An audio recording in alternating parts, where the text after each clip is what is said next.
എല്ലാവർക്കും കർത്താവായ യേശുക്രിസ്തുവിന്റെ നാമത്തിൽ സ്നേഹവന്ദനം.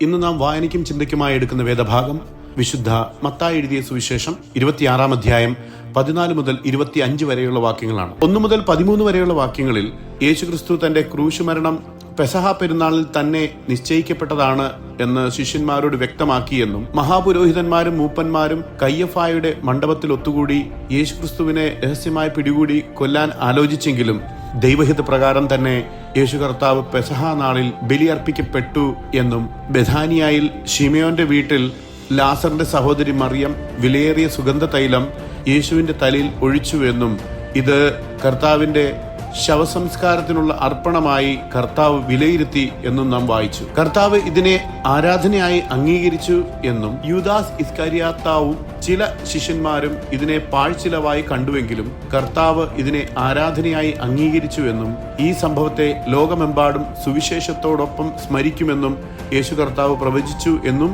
നാം വായിക്കുന്നു.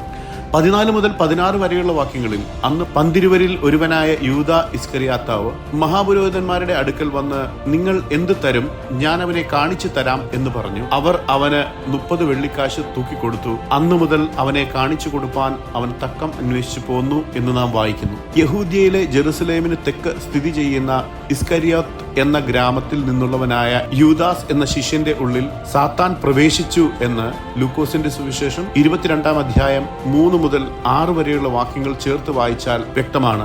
യേശുവിനെ ഒറ്റിക്കൊടുക്കാൻ മഹാപുരോഹിതന്മാർ ആദ്യം ആവശ്യം പ്രകടിപ്പിച്ചില്ല എങ്കിലും സാത്താന്റെ പ്രേരണയാൽ യൂദാസ് ആണ് മുൻകൈയെടുത്ത് അവരെ ചെന്ന് കാണുന്നതും യേശുവിനെ കാണിച്ചു തന്നാൽ തനിക്ക് എന്ത് ലഭിക്കും എന്ന് വിലപേശുന്നതും. അതിലൂടെ യൂദാസിന്റെ ദ്രോഹം എത്രത്തോളം മനഃപൂർവ്വമാണെന്നും തന്റെ ദുഷ്ടതയ്ക്ക് ഒരു പ്രതിഫലം പ്രതീക്ഷിച്ചെന്നും ഈ വാക്യങ്ങളിൽ നിന്ന് വ്യക്തമാണ്. യഹൂദ മത നേതാക്കൾ യൂദാസിന് 30 വെള്ളിക്കാശ് കൊടുക്കുകയും അന്നു മുതൽ യേശുക്രിസ്തുവിനെ ഒറ്റിക്കൊടുക്കുവാൻ യൂദാസ് അവസരം അന്വേഷിച്ചു എന്നും നാം വായിക്കുന്നു. അവർ എന്റെ കൂലിയായി 30 വെള്ളിക്കാശ് തൂക്കിയിട്ടു എന്ന് പഴയ നിയമത്തിൽ സക്കറിയ പ്രവചനം 11-ാം അധ്യായം 12-ാം വാക്യത്തിലെ മിശിഹ പ്രവചനം നിവൃത്തിയാകുവാൻ ഇത് സംഭവിച്ചു എന്ന് നമുക്ക് മനസ്സിലാക്കാം. ലൂക്കോസിന്റെ സുവിശേഷം 22-ാം അധ്യായം 6-ാം വാക്യം കൂടെ ചേർത്ത് വായിച്ചാൽ ജനക്കൂട്ടമില്ലാത്ത സമയത്ത് അഥവാ വിജനമായ ഒരു സ്ഥലത്തായിരിക്കുമ്പോൾ യേശുക്രിസ്തുവിനെ കാണിച്ചു കൊടുപ്പാനാണ് യൂദാസ് തക്കം നോക്കി നടന്നത് എന്ന് വ്യക്തമാണ്. 17 മുതൽ 19 വരെയുള്ള വാക്യങ്ങളിൽ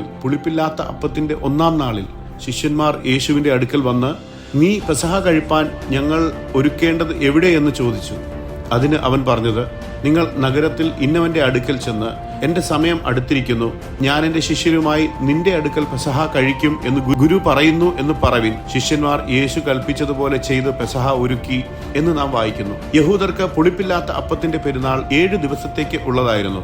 നീസാൻ മാസത്തിലെ 14 മുതൽ 21 വരെയുള്ള ദിവസങ്ങൾ പുളിപ്പുള്ള അപ്പം കഴിക്കരുത് എന്ന് കൽപ്പിച്ചിരുന്നു. ഇസ്രായേൽ ജനം ഈജിപ്തിൽ നിന്ന് അതിവേഗം പുറപ്പെട്ടതിന്റെ ഓർമ്മയ്ക്കായി അപ്പം പുളിപ്പിക്കാൻ സമയമില്ലാത്തതിനാൽ അവർക്ക് മാത്രം പുളിപ്പില്ലാത്ത അപ്പം കഴിക്കാൻ നിർദ്ദേശമുണ്ടായിരുന്നു. പെസഹ പെരുന്നാളിന്റെ ആദ്യ ദിവസം അഥവാ 14-ാം തീയതിയിൽ എല്ലാ വീടുകളിലും പുളിപ്പുള്ളതെല്ലാം പരിശോധിച്ച് നീക്കം ചെയ്യുകയും അതിനെ അഗ്നിയിൽ കത്തിക്കുകയും ചെയ്യേണ്ടതായിരുന്നു.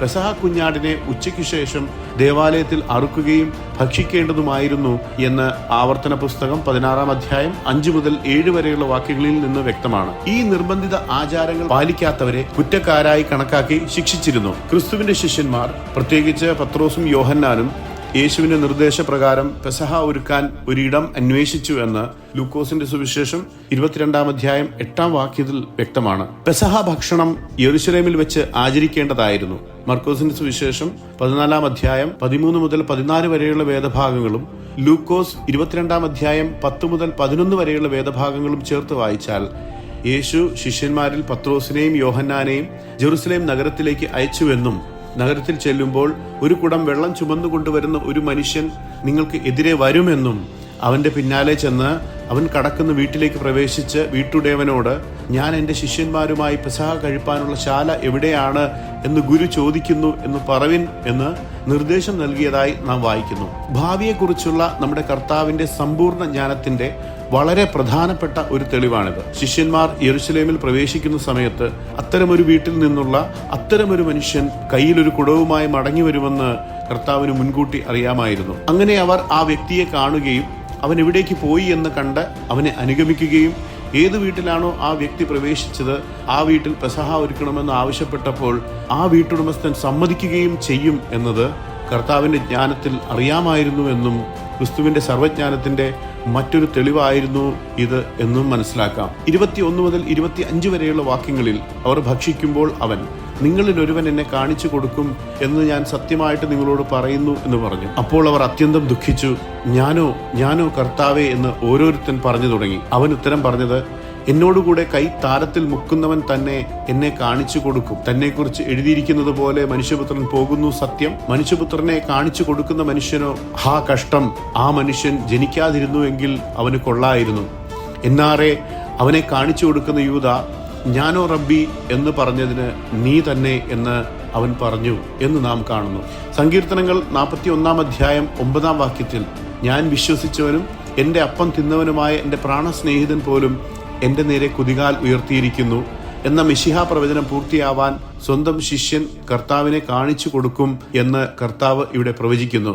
ക്രിസ്തു തൻ്റെ ശിഷ്യന്മാരോടൊപ്പം ഭക്ഷണം കഴിക്കുമ്പോൾ തന്നെ ഒറ്റിക്കൊടുക്കാനിരിക്കുന്ന വിശ്വാസ വഞ്ചകനെക്കുറിച്ച് കർത്താവ് തുറന്നു പറഞ്ഞു എന്നും മുമ്പ് മഹാപുരോഹിതന്മാർ അവനെ പിടികൂടി ക്രൂശിക്കുമെന്ന് സൂചിപ്പിച്ചിരുന്നെങ്കിലും ഇപ്പോൾ ശിഷ്യന്മാരിൽ ഒരാൾ തന്നെ ഒറ്റിക്കൊടുക്കുമെന്ന് വ്യക്തമാക്കിയപ്പോൾ അവർ അതിദുഃഖത്തോടെയും ഞെട്ടലോടെയും പ്രതികരിച്ചു എന്നും നാം കാണുന്നു. ശത്രുക്കളുടെ കൈകളിൽ ഒറ്റിക്കൊടുക്കപ്പെടും എന്നതിൽ അവർ അതിയായി ദുഃഖിച്ചു. തങ്ങളിൽ ആരാണ് ഇത്രയും ഭയാനകമായ പാപം ചെയ്യുക എന്ന് അവർക്ക് സങ്കല്പിക്കാൻ പോലും കഴിഞ്ഞില്ല എന്ന് മനസ്സിലാക്കാം. എന്നോടുകൂടെ കൈ താലത്തിൽ മുക്കുന്നവൻ തന്നെ എന്നെ കാണിച്ചു കൊടുക്കും എന്ന് ക്രിസ്തു പറഞ്ഞ ഈ വാക്കുകൾ ആ സമയത്ത് യൂദാസ് ചെയ്ത ഒരു പ്രത്യേക പ്രവൃത്തിയെയാണ് സൂചിപ്പിക്കുന്നത് എന്ന് മനസ്സിലാക്കാം.